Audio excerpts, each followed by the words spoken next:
El camino del cielo allanado, del Padre Pinamonti. Lectura 36. Continuación del mismo asunto. Los pecadores, ignorantes de la divina misericordia, ignoran también en la misma proporción la justicia divina. Desconocen la naturaleza de ésta, sus efectos y su fin. El mundo no sabe en qué consiste la divina justicia. Así pues, ¿cuál será su sorpresa cuando comparecerán ante el tribunal de Jesucristo, quien demostrará entonces su justicia en toda su extensión? Mis juicios, dice por uno de sus profetas, caerán sobre vosotros como un río desbordado, y mi justicia como un impetuoso torrente. Los hijos del siglo conciben la justicia de Dios bajo la idea de una especie de odio que tiene a sus criaturas. Tal vez la desaprueban en el fondo de sus corazones, o por lo menos la creen poco conveniente a su bondad.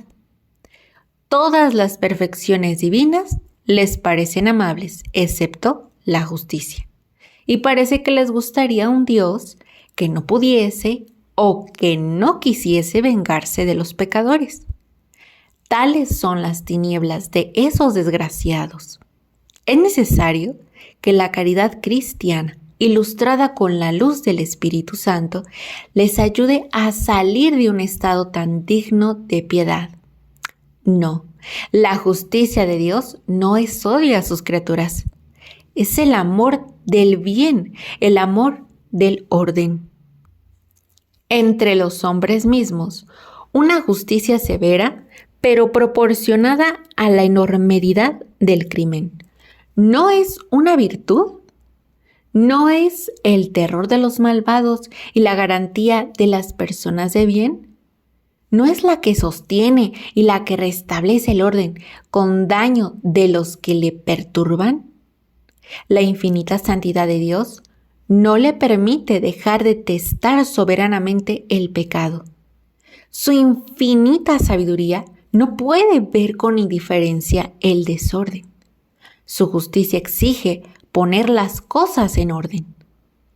Cuando, pues, a pesar de la dilación de las penas, a pesar de las amenazas y a pesar de los beneficios, persiste el pecador en su desarreglo, el Señor, como lo hemos dicho, destruye por fin con el crimen el culpable que no ha querido que el crimen se destruyese en él. De este modo, la justicia es una perfección amable, al igual que todas las otras perfecciones divinas.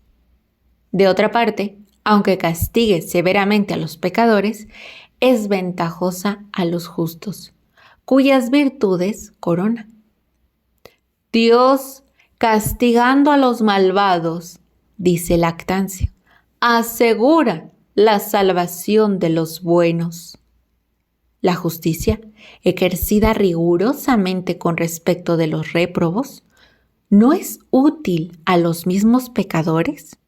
¿Renunciarían a sus vergonzosos desórdenes si no creían y si no temiesen semejantes castigos? Por fin, sin la justicia, no se daría en este mundo la gloria de vida al soberano ser. No se repararía lo que se le hubiese arrebatado y la gloria de un Dios infinitamente bueno. ¿No es infinitamente preferible a criaturas desagradecidas que solo conocen su bondad para aumentar los ultrajes? ¡Qué extravagancia! Imaginarse un Dios que solo dispensa gracias y beneficios y que no castigue el mal. Esta especie de bondad no convendría a un hombre razonable que estuviese revestido de la autoridad para conservar el orden y las leyes. ¿Y podrá convenir a la santidad y a la sabiduría por esencia? El Dios de los ejércitos no lleva en vano en su mano una espada vengadora. En segundo lugar, los efectos de la divina justicia son desconocidos a los pecadores, pues no colocan en el número de estos efectos las penas espirituales, y que sin embargo son el más temible castigo. Si el Señor aflige una población por medio de una enfermedad contagiosa, se dice con toda la tristeza del corazón: Dios nos castiga con este azote de su cólera. Pero si permite que una población caiga en la más desenfrenada licencia, ¿se dice mucho la pérdida de tantas almas? Algunas personas piadosas deploran tan graves males. Todos los demás lo miran con la mayor indiferencia, o más bien se alegran de una disposición tan favorable a sus depravadas inclinaciones. Sin embargo, siendo el pecado el mayor mal que puede sucedernos, ¿qué castigo puede igualar la permisión de Dios que le deja penetrar cada día en el corazón de los hombres? Entonces, según expresión de un profeta, cesa la lluvia del cielo y todo queda como tierra sin agua. Se fortifican las malas costumbres, la fe se debilita, se olvidan las prácticas de la religión, la frecuencia de sacramentos, fuente de las gracias, es abandonada. Todo un pueblo queda como una tierra seca y estéril. Y estos terribles castigos de la divina justicia ya no atemorizan, porque no hieren los sentidos. No tengáis la vida de los paganos, tened ojos de cristiano. Estas bellas palabras son el doctor de la gracia en su comentario sobre los salmos. Hombres del siglo que aún creéis en el Evangelio, hombres del siglo, abrid los ojos, o más bien, siguiendo el consejo de Jesucristo, empezad por arrancaros los ojos de escándalo y de infidelidad, que todo lo refieren a los sentidos, y sustituidlos con ojos cristianos, que todo lo dirigen a la regla de la fe. Entonces veréis que si todo el universo está lleno de la misericordia del Señor, también está lleno de su justicia. No digo lo bastante, aunque los efectos de la divina justicia no sean mayores que los de su misericordia, los primeros son, por cierto, más universales y por lo mismo se extienden a mayor número de personas. Veámoslo.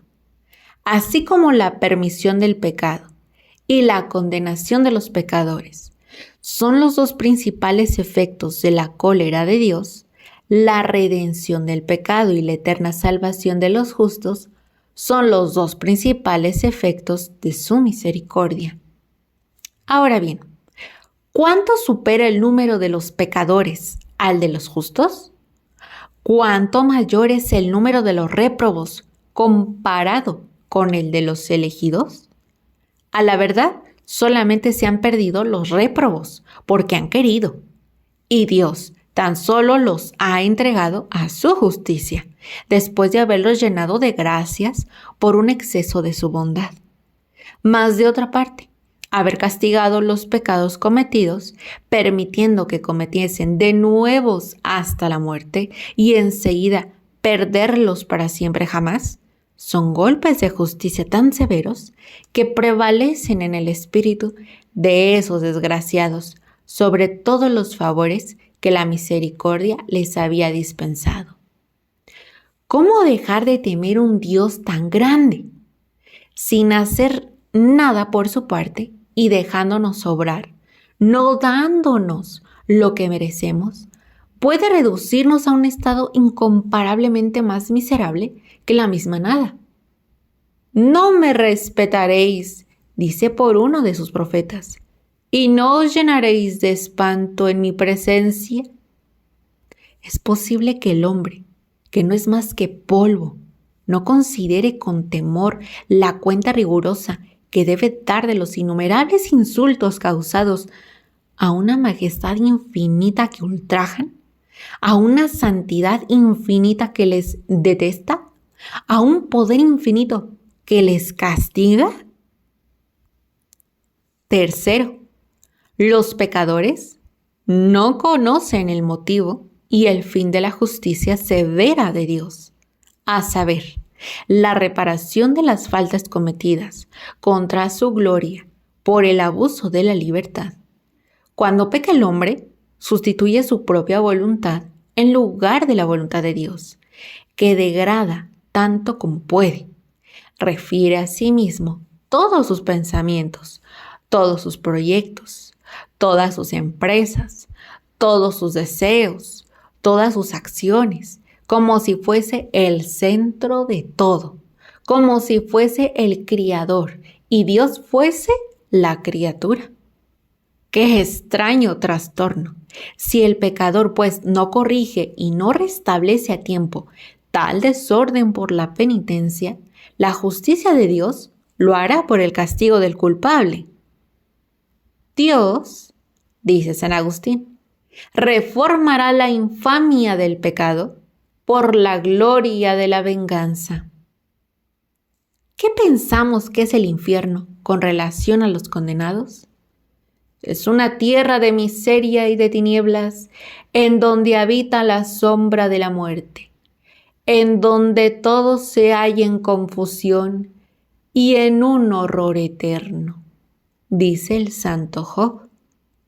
Pero, con relación a Dios, el infierno es como un teatro levantado a su gloria.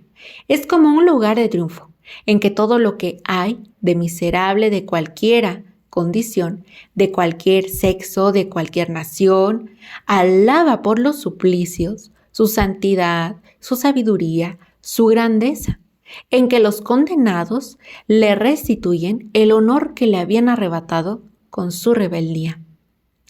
¿Os parecerá extraño que Dios castigue de esta manera, que su horror le sea más caro que vosotros, que sus derechos, que no puede renunciar, los prefiera a una criatura rebelde e insolente?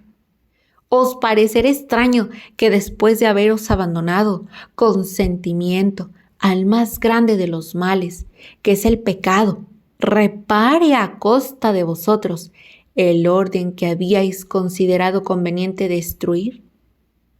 Pero a los bienaventurados, que no se hallan como vosotros rodeados de tinieblas, no les causa extrañeza alguna. Desde la morada de la luz contemplan el espectáculo de la divina justicia y saltan de puro gozo por el honor que refluye en Dios, su felicidad eterna. Salud, gloria, honor y poder al Señor nuestro Dios, porque sus juicios son verdaderos y justos, que ha condenado esta grande prostituta, que ha corrompido la tierra con sus disipaciones, que ha vengado la sangre de sus servidores, que había derramado con sus manos. Saturad bien vuestro espíritu de tan grandes verdades, muy propias para dar una alta idea de la majestad divina. En la actualidad decía un hombre de bien cercano a la muerte y del cual se había apoderado un santo temor de los juicios de Dios. Al presente, decía, nos formamos una idea de Dios tal como nos agrada, pero muy luego, qué diferente le hallaremos. Haced pues verdadera penitencia de los pecados cometidos y reparad tanto mal por un gran número de buenas obras. Muchas deudas tenéis contraídas con el Señor. Es absolutamente necesario pagarlas. No hay término medio, o hacer penitencia en este mundo, o derrumbarse en el infierno en el otro. O vivo o muerto. No puedo escapar de las manos del Todopoderoso. Exige un castigo leve y pasajero durante esta vida, o bien nos impondrá uno de forzoso y eterno después de la muerte. Esto es inevitable. Sin embargo, no debemos separar la esperanza del temor. El Señor, dice el profeta rey, se complace con aquellos que le temen y con los que esperan en su misericordia. Pero usaréis estas dos virtudes cristianas, siguiendo el ejemplo de aquellos varones experimentados en el camino del cielo. Cuando son tentados por una excesiva confianza, se libran de ella por los poderosos motivos que tenemos para temer al Señor y sus juicios. Cuando al contrario les asaltan pensamientos de desesperación, se sostiene por los fundados motivos de esperanza en la misericordia divina. Al principio de la conversión es conveniente inclinarse al temor, porque es un eficaz preservativo de las faltas en que estamos más expuestos a recaer. Si se quiere después de esto, una regla sobre la cual podamos descansar, que se tome la siguiente: temer tanto como es necesario para guardarse de pecar, para tributar el debido homenaje a Dios, presente en todo lugar, para implorar a menudo su asistencia contra nuestra flaqueza, para alcanzar una tierna devoción a la Santísima Virgen, tan poderosa por su intercesión con Jesucristo, para reclamar el socorro de algunos santos en particular, para recomendarse sobre todo a nuestro Señor Jesucristo, que un día debe ser el juez inflexible de nuestros pensamientos, palabras y obras. Con esto, aún es necesario meditar algunos libros piadosos que nos pongan de relieve a nuestra pobre vista los castigos de la divina justicia. El ejemplo de los santos demuestra de un modo inconcuso la necesidad de estas lecturas. Los juicios de Dios ocupaban de continuo sus pensamientos. Es un grandísimo castigo del pecado, dice San Agustín, haber perdido el temor de los juicios de Dios. Por lo demás, lo que llamamos esperanza es una verdadera temeridad cuando no va acompañada del temor, cuando nos promete lo que el Señor jamás nos ha prometido, a saber, que no seremos castigados por nuestros pecados. La verdadera esperanza tiene por efecto propio preservarnos del pecado y santificarnos. Gracias por haber llegado hasta el final de este capítulo. Te invito a continuar escuchando este audiolibro en el siguiente video. Recuerda compartirnos qué te ha parecido el libro en los comentarios y te invito a escucharnos ahora también en Spotify. Bendiciones en la divina voluntad. Gracias por vernos. Suscríbete al canal de Misión Rúa YouTube ahora para que podamos seguir difundiendo la misericordia de Jesús en el mundo entero. Y no te olvides de compartir, darle un me gusta, comentar y suscribirte al canal para ser un misionero Rúa más.